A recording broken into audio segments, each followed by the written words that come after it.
A black belt martial arts master, once proud of being undefeated, called a black girl onto the mat just to mock her in front of the entire class as a form of entertainment. He thought it would be a fun little performance, but he never expected that the very same petite girl would bring him down without throwing a single punch, because sometimes the calmest people carry within them an immeasurable strength, not from muscles but from composure, understanding, and resilience. And Roderick Kane was about to learn a lifelong lesson. Never challenge silence, for some silences run deep enough to make an entire dojo bow in respect. A black belt martial arts master, once proud of being undefeated, called a black girl onto the mat just to mock her in front of the entire class as a form of entertainment. He thought it would be a fun little performance, but he never expected that the very same petite girl would bring him down without throwing a single punch, because sometimes the calmest people carry within them an immeasurable strength, not from muscles but from composure, understanding, and resilience. And Roderick Kane was about to learn a lifelong lesson. Never challenge silence, for some silences run deep enough to make an entire dojo bow in respect. Before we begin this story, if you believe that true strength doesn't lie in punches but in calmness, wisdom, and humility, then you've come to the right place. If you've ever felt underestimated because of your appearance, your skin color, or your background, then the journey of the young woman in this story will make you want to rise and clench your fist tighter than ever before. Help this channel reach its first 1,000 subscribers by hitting like and subscribe. Every bit of your support is a step forward for us to keep telling stories where justice doesn't have to scream, because sometimes even silence can make a whole dojo bow. Now let's return to the story where a black student, once mocked as a joke, overcame both prejudice and arrogance without ever throwing a punch. Saturday, 8:00 a.m., Arlington Martial Arts Center, Texas. The morning atmosphere at Arlington Dojo was as lively as ever. The smell of sweat training mats and the sound of cloth brushing echoed through every corner of the brightly lit hall. Loud, spirited shouts rang out rhythmically like the beating of war drums. Today was a special day, the periodic testing for students eligible for belt advancement. But it was also the day when anyone in the dojo could sign up for the open challenge, a tradition where anyone could prove themselves if they had the courage. On the whiteboard in the corner, the list of participants was nearly full. Names like Daniel Collins, Alex Morse stood out, and especially Carter, a name that made some scoff as soon as they saw it. "Hey, who put Carter on the list? No belt, no class, nobody knows who that is.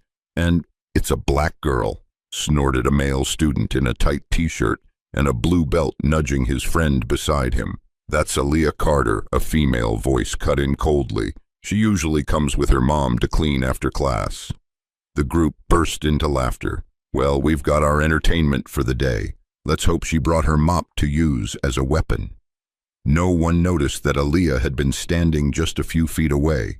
She wore a plain red t-shirt, old black leggings, hair tied in a neat bun, no belt, no martial arts uniform, but her eyes were bright, deep, and calm like the surface of a lake before a storm.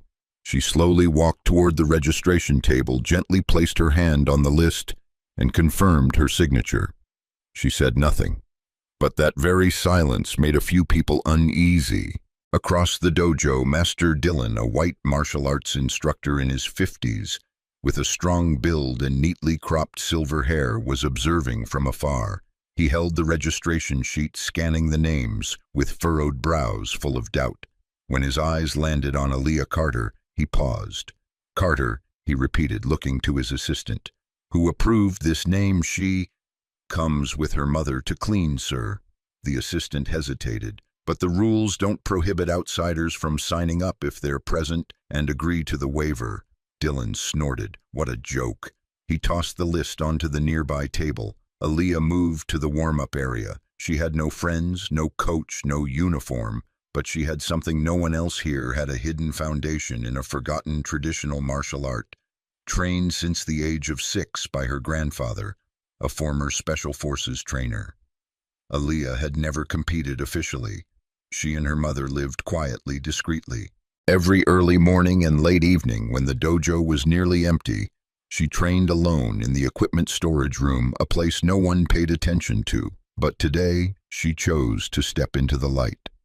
9:00 a.m. The test begins. One by one, students took the mat. Each kick, each stance, each sparring match was strictly judged by a panel including Master Dylan and 2 assistants. After nearly an hour, Dylan stood up, microphone in hand, his voice firm. We now move on to the open challenge, where those without an official belt level may demonstrate their abilities. This is a long-standing tradition of our dojo, honoring those with true spirit. But I also hope that everyone who signed up understands that martial arts is no place for jokes. He glanced down at the list. A half smirk appeared. First up, Aaliyah Carter. The room fell silent for a few seconds. Then the murmurs began. A few people whistled mockingly. Aaliyah emerged from behind the seats, quietly walking past the judgmental, scornful, and confused stares. She stood at the center of the mat, bowed formally, as tradition dictates. Master Dylan stepped up to face her, still wearing that mocking smile. "Are you sure?" he asked loudly. "Because there's no broom here to help you dodge hits." The students burst into laughter, but Aaliyah didn't react. Her gaze didn't flinch. It was calm like a mirror. Dylan scoffed, turning to the crowd. "All right, to keep things fair and safe, I'll be sparring with Miss Carter myself. If she can last 60 seconds, I'll put her on the reserve list." A chorus of "whoa" erupted from the students. To spar with the master himself, that was an honor for anyone, even if it meant getting defeated. But for Aaliyah, it seemed things were only just beginning. She quietly stepped into position, planted her feet firmly, adopting an open stance. Not aggressive, not challenging, just ready. Master Dylan gave her one last look, raising an eyebrow. "Ready." Aaliyah simply nodded. "Begin." Dylan signaled, launching the first strike. The training mat tensed like a drawn string the moment Master Dylan launched his first strike. He didn't go all out, of course, but the side kick from his left leg was still powerful, sharp, and precise. It was more for intimidation than to knock out. A kick strong enough to send someone untrained in martial arts rolling off the mat. But just as his leg was about to hit Aaliyah's shoulder, she tilted her body at exactly a 15-degree angle, stepped half a step back, and the kick whooshed past her head by mere inches, not fast, but completely precise and composed. The entire dojo felt suffocating for a split second. "What was that?" a student gasped. Master Dylan paused, momentarily surprised, not by the dodge, but by the look in that girl's eyes. She wasn't wide-eyed in fear, didn't recoil instinctively, and wasn't panicked. She just looked at him, calm, as if she had already known the kick was coming and that it would miss. "Just luck," he muttered to himself. He stepped in again, feinting with his left arm, then chopping with his right hand, aimed at her shoulder. It was a bluff technique meant to make the opponent back off, setting up a finishing, spinning roundhouse kick. But Aaliyah didn't retreat. She merely leaned, rotated her hips, and vanished from his line of attack. Master Dylan struck air. "Hold on," the assistant coach murmured. "She's not dodging on reflex. She's reading his combos." The rows of students began to murmur. The mocking grins were starting to fade. Some of them began to sit upright. Dylan started to take things more seriously. He shifted into a Muay Thai guard, lowered his stance, and his eyes locked onto the young woman's hip movements. He no longer saw this as a gentle lesson, but as a real sparring match. He pivoted, throwing a roundhouse from the right, followed immediately by a rising knee, a move only those with a solid foundation could perform. But Aaliyah didn't dodge like someone escaping. She just stepped diagonally back half a step, letting the knee skim past the edge of her shirt. The fabric hissed faintly through the air. Dylan's foot stomped into empty space. A moment of imbalance. Aaliyah didn't counter. She simply stepped another half step back, maintaining a precise distance down to the inch, her eyes still fixed on Master Dylan as if waiting. At this point, the dojo was silent. The eyes around the room were becoming serious. Those who had looked down on her began to swallow hard. One black belt student whispered, "That's old school dodging, not modern, but incredibly effective, like traditional martial arts. And nobody teaches that here," another added. Master Dylan felt it clearly now. He was being controlled. Every strike he threw missed entirely. Not because Aaliyah was faster, but because she already knew where he was going to strike. No way. How could she pull this off just from watching, Dylan thought, trying to steady his quickening breath. But he couldn't stop. The more he missed, the angrier he got. He began to speed up, launching a rapid-fire combo of 4 hand strikes and low kicks, aiming for her supporting leg. Aaliyah calmly twisted her body, shifted her weight, and pulled back her rear leg at the perfect moment. Another miss. This is unbelievable. The assistant coach exhaled. She hasn't countered once yet. She's completely controlling the match. Another student muttered, "She hasn't even touched Master Dylan, but he's already sweating," while she's as calm as she was at the start. By the end of the first minute, Dylan had thrown nearly 20 strikes, all missed. As for Aaliyah, not a single attack. She hadn't raised a hand. She didn't need to counter. And that was the most astonishing part for the audience. At the far end of the room, Mrs. Darlene, Aaliyah's mother, stood quietly behind a slightly open door. Her janitor's uniform still bore wet stains. She stood still, her hands clenched tightly. Tears fell not from fear, but because she knew. Aaliyah was finally stepping out of the shadows. A powerful roundhouse kick from Dylan came hurtling toward Aaliyah's stomach, fast, deadly, and full of intent. He poured his full strength into it, determined to end the match with this one blow. But Aaliyah didn't dodge sideways this time. She stepped forward half a step, tilted her body, raised her arm just in time, and gently tapped his shin. A touch as light as a breeze, but enough to shift his axis. Dylan lost his balance, his body staggered. Then thud, he crashed heavily onto the mat, his shoulder slamming into the floor, unable to break the fall. The entire dojo fell dead silent. A few gasps. Someone jumped to their feet. Another's mouth hung open. The black girl, no belt, no gi, no counters, had just made the veteran master fall. With a single touch. Aaliyah remained standing. Her eyes showed no pride, no challenge. She simply bowed her head slightly, as if she had known all along that this would happen. A deathly silence blanketed Arlington Dojo. Master Dylan lay motionless on the mat, his eyes wide open, gaze bewildered. The fall hadn't caused serious injury, but it shattered what he had preserved for decades: his reputation, his authority, and his image as an undefeated figure in the eyes of his students. He had just been taken down by a girl who hadn't thrown a single punch. A student sitting near the sparring area whispered softly, but his shaky voice echoed across the room. She hasn't even struck. Not once." That sentence rang out like thunder, striking straight into the minds of everyone who had laughed at Aaliyah just an hour before. From the corner of the room, an assistant coach rushed over to help Master Dylan sit up. The master's face flushed red with embarrassment and shame.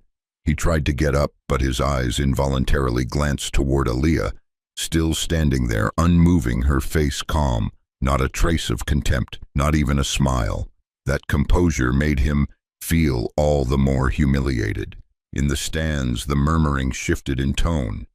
What the heck just happened? Where did she train? How could she read every single move? I've trained with Master Dylan for 10 years. No one's ever made him lose footing. A white belt, black belt student muttered, "That's not modern defensive technique. She's using traditional methods." But so decisively, so minimal that it's unbelievable. Someone else added, "No, it's not just technique. That's combat instinct. Every move she made was calculated beforehand."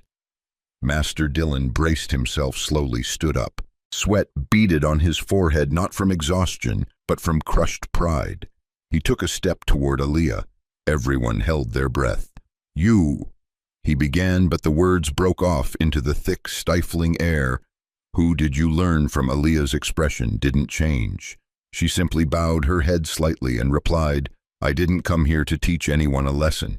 I came to test myself and to show my mother that all the years she's spent cleaning this floor haven't been in vain."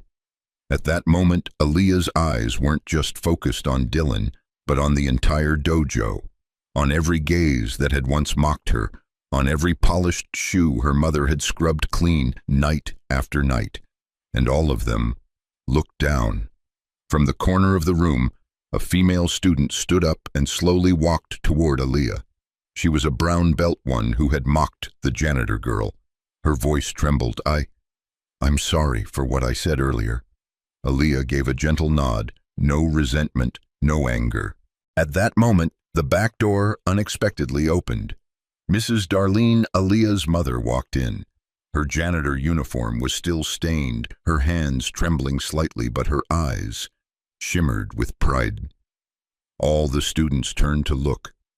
No one said a word. Aaliyah stepped toward her mother and took her calloused hand, hardened from years of cleaning chemicals. "You made it," she said softly. Mrs. Darlene was choked up. All she could do was hold her daughter's hand tight, tears falling without shame. Master Dillon, as if drained of all energy, walked to the registration board, pen in hand. And in front of everyone, he crossed out the name Aaliyah Carter from the open challenge list. The entire room held its breath, but he didn't stop. He rewrote her name at the top of the list under official candidates for the state tournament. The scratching sound of the pen echoed clearly in the silent room. Then he turned, faced Aaliyah, and slowly bowed. "I was wrong, and I think today I'm not the only one who learned something." Aaliyah said nothing. She simply returned the bow. No hatred, no arrogance, just the quiet dignity of someone who had won with honor. A young student about 12 years old of Asian descent cautiously approached her. "Miss, would you teach me? They used to say I wasn't good enough because my dad works in the cafeteria." Aaliyah looked down at the boy, her gaze softening. "Yes, but only if you understand that learning martial arts isn't about proving you're better than someone. It's about proving that no one has the right to look down on you ever again." At that moment, the entire dojo seemed to burst open, not with thunderous applause, but with gazes filled with respect, emotion, and awakening, because they all knew today they hadn't just witnessed a match. They had witnessed a truth long hidden, now revealed without a single punch. That belt test session never ended as originally planned. No one had the focus to watch the rest of the evaluations after the sparring match between Master Dillon and the unknown girl, Aaliyah Carter. The assistant coaches sat frozen in their seats. The black belt students began murmuring among themselves. Those who had mocked her earlier now hid quietly in the corners, not daring to meet the eyes of Aaliyah or her mother. A subtle but rapidly spreading shock rippled through the room, like aftershocks from an earthquake that had just shattered deep-rooted prejudices. "Who is she? She's not an official student here. I've never seen her in any class. Then how come?" A brown belt student named Tyler, tall and known for being the most arrogant in the group, frowned. "Something's off. You don't just end up with technique like that. She had to be trained somewhere." Another nodded. "She wasn't just trained, she was forged. Every step she took looked like it measured the space down to the inch." In the corner, assistant coach Marcus Lee pulled out his phone and searched Aaliyah Carter on martial arts forums, but no notable results came up. He kept scrolling and suddenly recalled an old name he'd once heard from a veteran master in Georgia, Elijah Carter. Curious, he typed in Elijah Carter traditional combat, and a series of old blurry videos appeared showing an elderly black man demonstrating martial arts in a small warehouse. The comments underneath were all from former students. The best teacher I've ever had. He refused to be in the media, only taught a few special students. One standout video was titled The Silent Combat Lineage. Elijah Carter's Last Student Unknown Girl, 2014. Coach Marcus's eyes widened. In the hazy footage appeared a 12-year-old girl with coiled hair tied high, performing a series of dodging maneuvers with astonishing precision. No way! That's her! At that moment, in a small break room behind the dojo, Aaliyah was sitting with her mother. She was wrapping her wrist, though the earlier match had left no injuries. Mrs. Darlene sat beside her, eyes still misty but smiling with pride. You took my breath away," she said quietly. "Never thought I'd see you stand up like that, in front of everyone." Aaliyah squeezed her mother's hand and smiled. "I only did what I've been taught. Grandpa would be proud if he were still alive." A quiet pause followed. No one spoke further, but in both their eyes were memories of the countless silent hours spent training in the storage shed behind the apartment complex with no modern equipment, no padded mats, just a cold cement floor and an old man with stern yet loving eyes. The break room door suddenly opened. It was Master Dillon. This time, no arrogant smile, no nasal tone of superiority. He walked in slowly, holding a new white belt and an official registration form. "Carter," he said in a low voice, "I've come to apologize again, and to invite you to join the dojo's special training program, if you're willing." Aaliyah stood looking him straight in the eye. After a moment she asked, "Not to prove anything?" Dillon pressed his lips together. "No, you don't need to prove anything anymore. This whole dojo just learned its biggest lesson in years. And I did too." He extended his hand not as a martial arts master, but as a man relearning the meaning of respect. Aaliyah looked at his hand. Then she reached out and shook it gently. Outside, the students still gathered in groups. As Aaliyah walked out with her mother, every eye followed her, no longer with scorn or mockery, but with awe and respect. A black belt student stepped into their path. It was Tyler. "Hey," he said loudly enough for everyone to hear, "I don't know who you are, but if you're good enough to take down Master Dillon, then you got the guts to spar with me." The air grew tense again. Some students shook their heads. Others looked on intrigued. Dillon hadn't yet responded when Aaliyah stepped forward. "Not today," she said, her voice unwavering, "because today I came to prove one thing, that those who've been looked down on aren't without power. And I've done that." Tyler smirked. "So you're scared, huh?" Aaliyah gave a soft smile. Her eyes didn't show anger, but pity. "I'm not afraid to fight you. I just don't want to fight for ego. When you're ready to step onto the mat without needing to put someone else down to lift yourself up, I'll be waiting." She turned, took her mother's hand, and walked out of the dojo in absolute silence. No one dared laugh. No one dared stop her.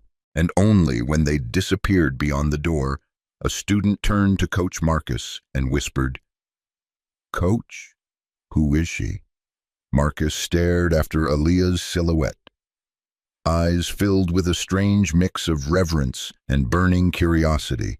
"She's the last student of Elijah Carter, the man the world forgot." That afternoon, Arlington Martial Arts Center was unusually quiet. The mats were spotless, but no longer echoed with the usual rhythmic battle cries. The students who normally arrived early to train alone were scattered around, their eyes still clouded with disbelief. The story of the janitor's daughter who took down Master Dillon without throwing a single punch had spread throughout the dojo and quickly beyond its walls. On the Regional Martial Arts Dojo's private social network, a 58-second video capturing the sparring match between Aaliyah and Master Dillon, uploaded by a student witness, went viral. In less than 2 hours, the video had drawn thousands of views and hundreds of comments. "Who is she? What style is that evasive technique from? I've never seen anyone control a match like that with just body movement. A single touch, and the master hits the floor. Is this real? No one would have believed it without seeing it firsthand." And now everyone wanted to know who was this girl, and why had no one ever heard her name in any official tournament. In a small office at the edge of the dojo, assistant coach Marcus Lee was flipping through old files and folders. On the laptop in front of him was a YouTube video titled The Silent Combat Lineage, Elijah Carter's Last Student Unknown Girl, 2014. The grainy footage showed a young girl around 12, wearing dark athletic wear, continuously dodging punches from a large man, Elijah Carter himself. Every attack was neutralized, not with counters, but with movements so simple they seemed illogical. "It can't be coincidence," Marcus whispered, replaying the video multiple times, pausing at the frame where the girl turned toward the camera, and he saw those eyes. Bright, deep, composed, exactly the same gaze Aaliyah Carter had shown that morning. Marcus closed the laptop, then opened the bottom drawer where records of traditional martial arts affiliations with Arlington Dojo were stored. He flipped to a file stamped in red labeled E. Carter, Proposal to Teach Traditional Martial Arts, 2008. The document was clear. Elijah Carter had once submitted a proposal to open a specialized training class at Arlington, but was rejected for lack of evidence supporting modern combat effectiveness. It bore signatures from the former leadership and Master Dillon himself. Marcus sighed. Everything was starting to piece together like a broken painting finally being restored. That evening, in a small apartment at the end of Claymore Street, where Aaliyah and her mother lived in a rundown rental complex, the dim yellow light cast shadows across peeling walls. In the tiny living room, Aaliyah unrolled an old mat and knelt before a weathered wooden chest. She gently opened it. Inside was a faded gray martial arts uniform, no belt, no insignia, just a small embroidered line over the left chest. Carter, preserve through character, not glory. Beneath the uniform was a stack of old handwritten notes, bound with paracord. The first page read, Heirloom Training Records, Elijah Carter, 2004. Aaliyah flipped through the pages, each filled with sketches and notes her grandfather had drawn when she was a child. Minimalist evasion drills, principles of redirecting force, he once told her. The stronger someone is, the less they can control their own power, and that's their only weakness. She ran her hand over the page and whispered, Grandpa, yesterday I started. At the corner of the room, Mrs. Darlene stood watching silent. She had once opposed Aaliyah continuing martial arts after Elijah passed. She was afraid her daughter would be hurt, mocked, crushed, just like she herself had been throughout her quiet life. But now she no longer resisted. She understood now that the child who once trained under her grandfather late at night under a leaky tin roof had grown up not to defeat others, but to restore dignity to an entire forgotten generation. The next morning, something unexpected happened. For the first time in the dojo's history, Master Dillon personally sent out a notice requesting all students to gather and watch a replay of the previous day's sparring video. Not only that, he also invited Aaliyah Carter to be introduced officially. The entire dojo showed up. On the large screen mounted in the training hall, the video began to play, the sounds of breathing, of footsteps, and then the long silences each time Aaliyah evaded a strike. This time no one made a sound. No one laughed. When the video ended, Dillon stepped to the center of the dojo, holding a microphone facing the crowd. I want to introduce to you, this is Aaliyah Carter, not a new student, but someone who reminds us all of why this dojo was founded in the first place, to forge character, not just punches and belts. He paused, then continued, she is the inheritor of a traditional martial arts lineage. Elijah Carter, whom I once dismissed 15 years ago. The dojo fell completely silent. Dillon turned toward Aaliyah, his voice softening. I once rejected your master. Today I ask to welcome his student as a true heir to martial virtue. The entire dojo stood. One by one they bowed to Aaliyah just as one would bow before a true teacher. Monday, 4:30 p.m., Arlington Dojo. Although training hadn't begun, the dojo was already packed. A strange tension filled the air. There was no more idle chatter, no giggling or bragging like before. Everyone was waiting for something to happen. Ever since Master Dylan's official introduction of Aaliyah Carter and the replay of the sparring video on Sunday, every gaze inside the dojo had changed when she walked in. No longer was she the janitor's daughter, she was the heir to a forgotten lineage. The girl who had made Dylan the veteran master hit the floor without a single strike, but not everyone was ready to accept that. In the corner of the room, Tyler Brennan, black belt, 22 years old, over 6 feet tall, Dylan's top student for the past 3 years, stood leaning against the wall, arms crossed, eyes narrowed. He hadn't taken his eyes off Aaliyah. Tyler sneered. These people are hypnotized by a bunch of fancy dodging. He glanced at a few of his close friends, the ones who used to mock Aaliyah with him. Some still nodded along out of habit, but there was hesitation in their eyes now. The truth was, ever since that day, everyone had felt uneasy.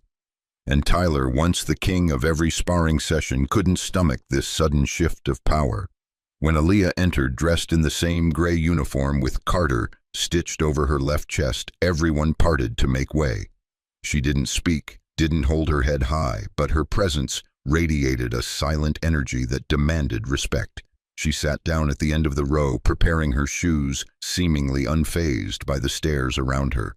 But from the front of the room, a voice sliced through the air. "I want to challenge you." The entire dojo froze. All eyes turned to Tyler. Master Dylan, who had been walking across the mat checking students' stances, came to an abrupt stop. "Tyler, what did you just say?" His voice was unclear, somewhere between surprise and warning. "I challenge Carter," Tyler said louder, staring directly at Aaliyah, "to see how real all this hype is." A murmur swept across the room. A few students glanced at Dylan, concerned. This challenge wasn't like the previous light spar. Everyone knew Tyler didn't play fair. He was the kind of fighter who used muscle and ego. Aaliyah lifted her head to look at Tyler. She wasn't angry nor afraid. She simply asked calmly, "What do you want from this fight?" Tyler stepped forward. "I want to know if you're really as good as they all say, or if it was just a one-time show." Aaliyah met his gaze. "I don't need to prove anything to you." Tyler smirked. "So you're backing out?"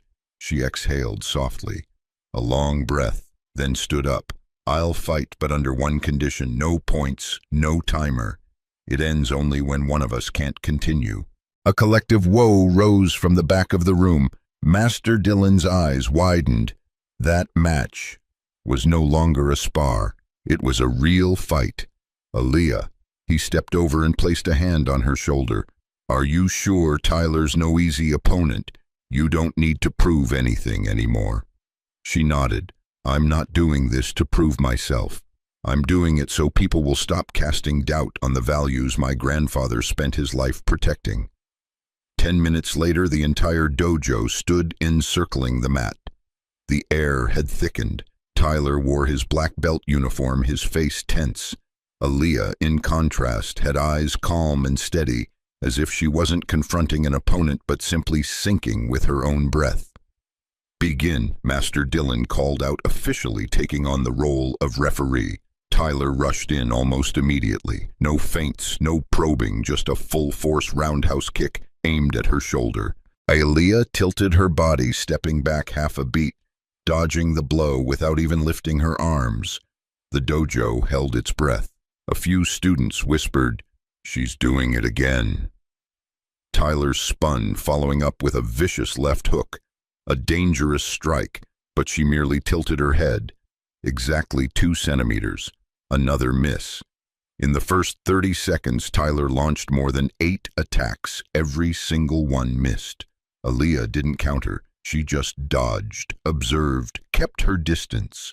Her face was calm as glass arms lowered, stance relaxed, but her feet moved constantly, fluid like water. The crowd began to stir. One voice rose, "She's controlling the tempo." Just like with Master Dylan, Tyler began to flush. He snarled and charged in with a straight punch, throwing his entire body weight behind it. It was the move he'd used to knock out 3 opponents within a minute at the regional tournament, but Aaliyah didn't step back.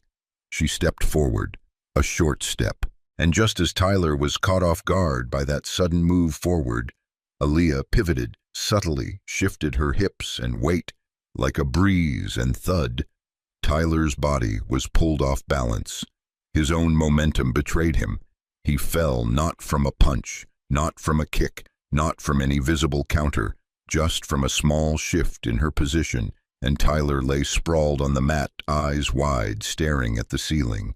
The dojo exploded. A young white belt student gasped. She didn't hit him again. That's the second time. She didn't even hit him. Master Dillon stood still. His eyes glinted not just with astonishment, but with absolute respect. Tyler Brennan lay flat on the mat, the overhead white lights reflecting off his face, frozen in utter confusion. He couldn't comprehend what had just happened. In that moment, the confidence he'd built over the past 3 years completely collapsed. His body wasn't in pain. The fall hadn't been hard. There hadn't been any direct strike. But the feeling of being taken down by his own momentum from a simple tilt of his opponent's body tore his pride to shreds. No one helped Tyler up, not because they lacked camaraderie, but because the entire dojo was stunned. Master Dillon was the first to step forward, kneeling to help his former student.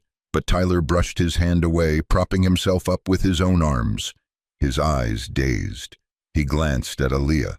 She was still standing in the exact same position, unchanged from the start of the match. No sweat, no tension, no triumphant smirk. Only one undeniable thing radiated from her: absolute control. The dojo erupted, but not with loud cheering like after a spectacular knockout. It erupted in solemn silence.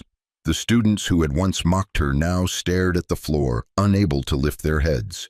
Those who had doubted her were left speechless.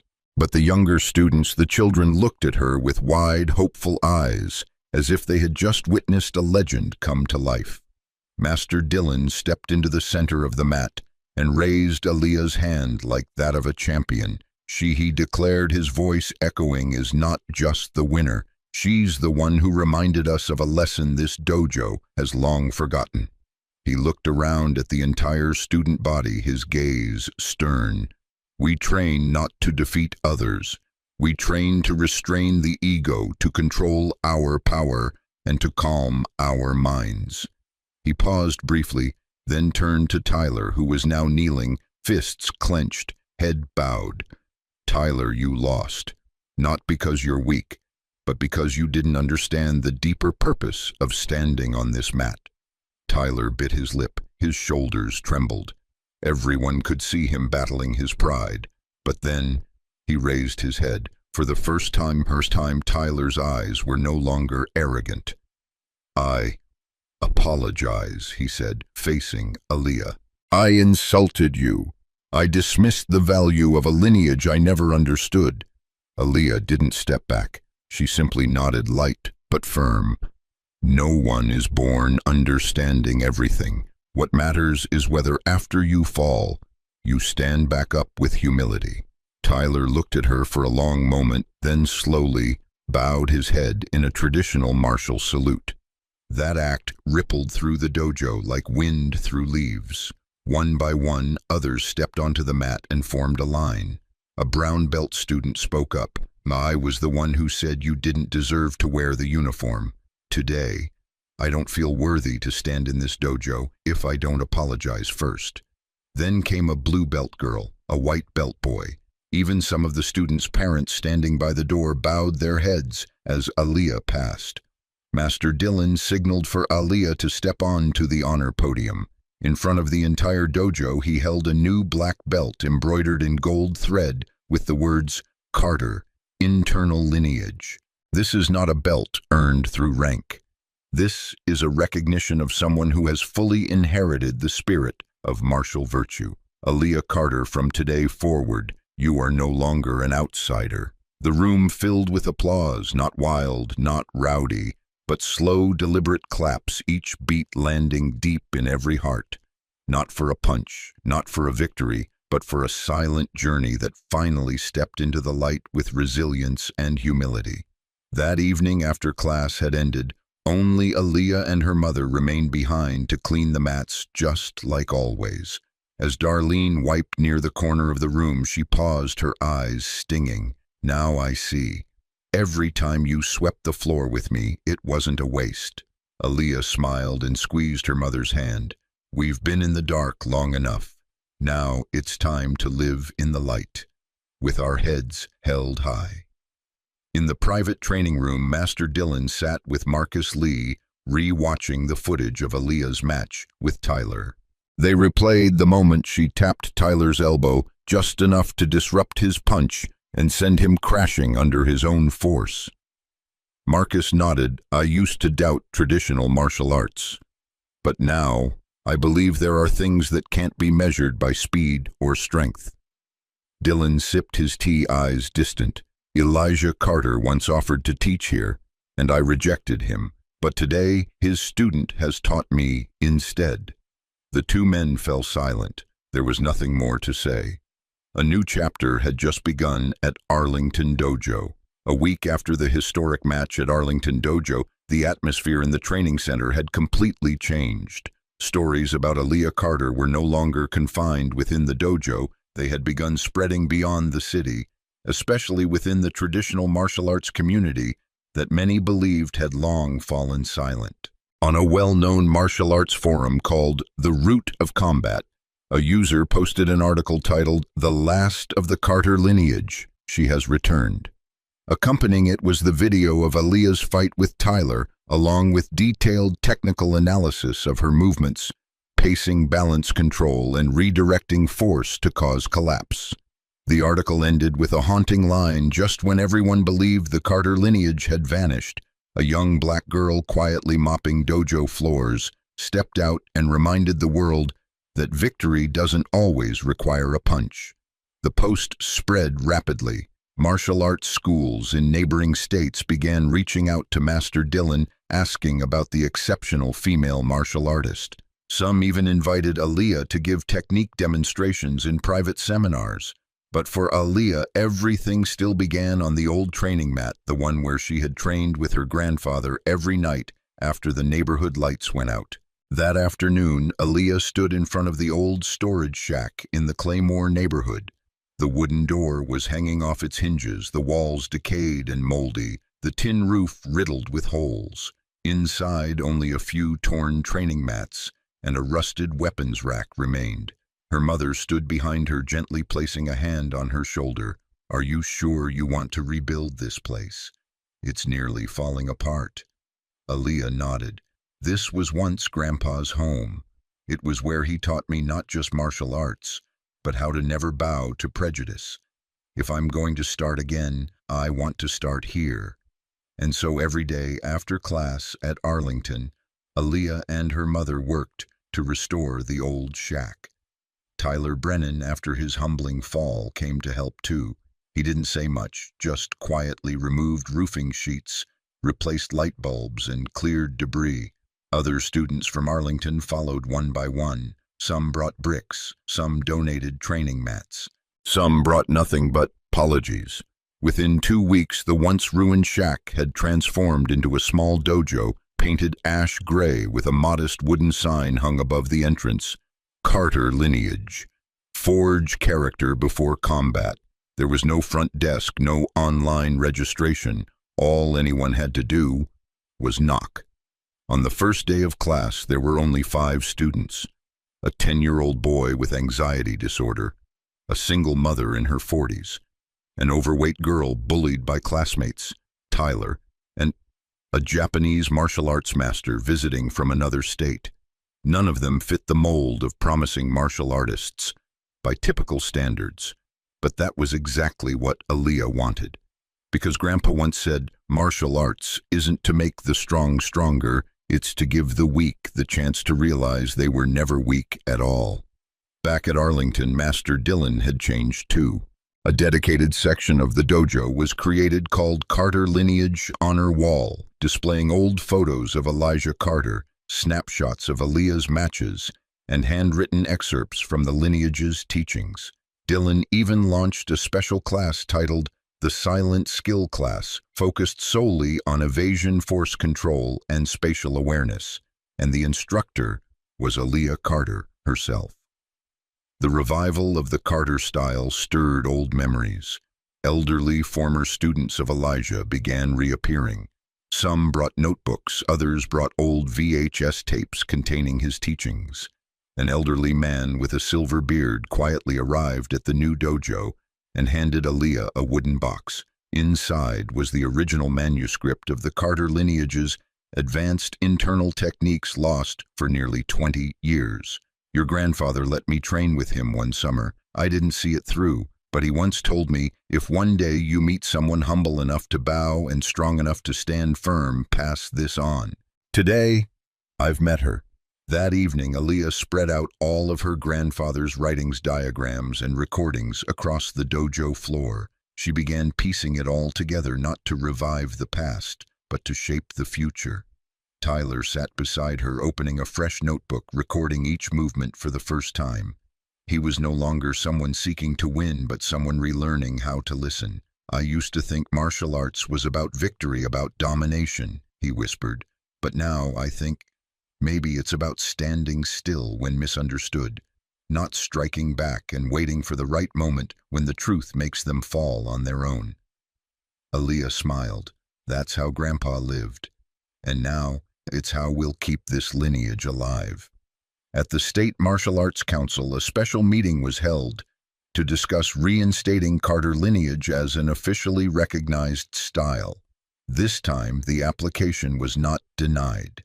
One council member even stood up and said, "We ignored a precious gem simply because it didn't shine like the flashy ones. But now that very gem is reflecting the true essence of martial arts." And so from a forgotten corner of a poor neighborhood, the Carter Dojo rose again, not with drums or fists, but with perseverance, humility, and the quiet light of a young girl the world once overlooked. The quiet resurgence of the Carter lineage couldn't remain quiet forever. Less than 2 months after the Carter Dojo was re-established, the name Aaliyah Carter had become the center of discussion in the traditional martial arts community, not just for her mastery of body control, but because her philosophy of winning without striking was now challenging the core principles of many modern systems. Of course, not everyone was pleased. At a modern dojo about 40 minutes from Arlington, the Vanguard Combat Institute, a renowned center known for its high-speed combat philosophy, instructors were glued to the large screen, replaying the match between Aaliyah and Tyler. A muscular, middle-aged man wearing a high-tech sports watch, Master Roderick Kane, founder of Vanguard, stared intently at the moment when Aaliyah simply rotated her body and caused Tyler to fall. "This isn't martial arts. This is theater," he growled through clenched teeth. A nearby disciple hesitantly asked, "But sir..." She didn't strike and still made him fall. Kane whipped around, and that's exactly what makes it dangerous. It creates the illusion that strength isn't necessary to survive real combat. He clenched his fists. "We cannot allow such fantasy to spread. Martial arts is combat. It's about dominance. It's about winning at all costs." 3 days later, an official challenge letter was delivered to Aaliyah Carter, signed by Roderick Kane and certified by the State Martial Arts Council. The message was brief. Vanguard Combat Institute, represented by Master Roderick Kane, formally challenges the heir of the Carter lineage. Exhibition match, 2 representatives, no technique restrictions to determine the effectiveness of modern versus traditional martial arts. Attached was a clause: if Aaliyah Carter loses, the Carter lineage shall be removed from the official list of recognized styles once again. That evening in the small dojo on Claymore Street, Aaliyah read the challenge letter, her hands trembling slightly. Not out of fear, but because she understood this would be the final time the Carter name stood at the boundary between honor and oblivion. Her mother, Darlene, said nothing. She simply sat on the doorstep, fingers running over the old wooden prayer beads that once belonged to Elijah Carter. After several minutes of silence, she softly said, "If you go, don't fight to protect a name. Fight to protect the light. 1 week later, at the arena of the Virginia State Martial Arts Stadium, hundreds of spectators gathered to witness the exhibition match between two opposing styles. Both fighters were described as symbols of their respective eras. Roderick Kane, the icon of cutting-edge close-quarters combat speed and brute power with a background in the military and MMA. Aaliyah Carter, known as the Silent Fighter, the last heir of a traditional martial arts lineage. There would be no points, no judges, only a referee to ensure safety. When Aaliyah stepped onto the mat, the stadium echoed with murmurs. She's too small. No gloves, no armor. She'll be crushed. Looks like this show's about to end.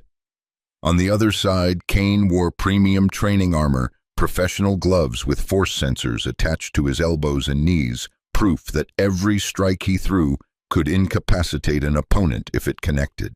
As the starting bell rang, Aaliyah didn't advance. She stepped back. Kane smirked, interpreting it as cowardice. He charged in. His first blows were designed to overwhelm hook punches, sweeping legs, knees, aimed at the gut. But with each strike he delivered, Aaliyah moved lightly, half a beat behind, as if dancing with the very flow of his force. The crowd gasped.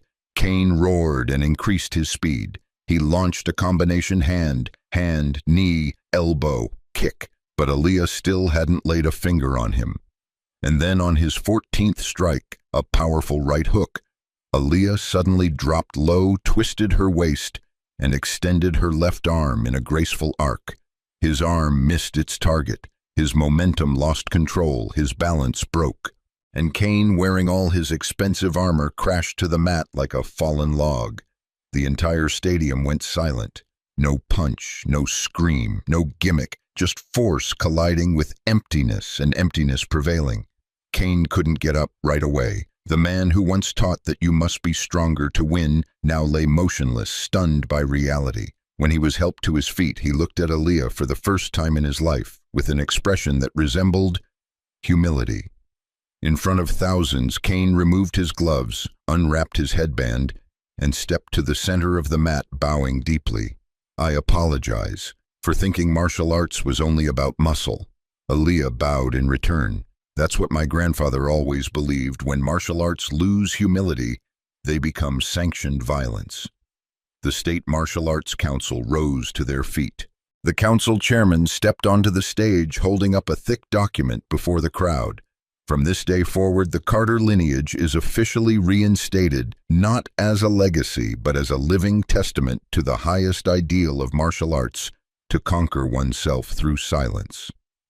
2 weeks after the resounding match with Roderick Kane, the sign "Carter Lineage" hanging above the small dojo on Claymore Street had visibly aged, but the line of people outside had never been longer.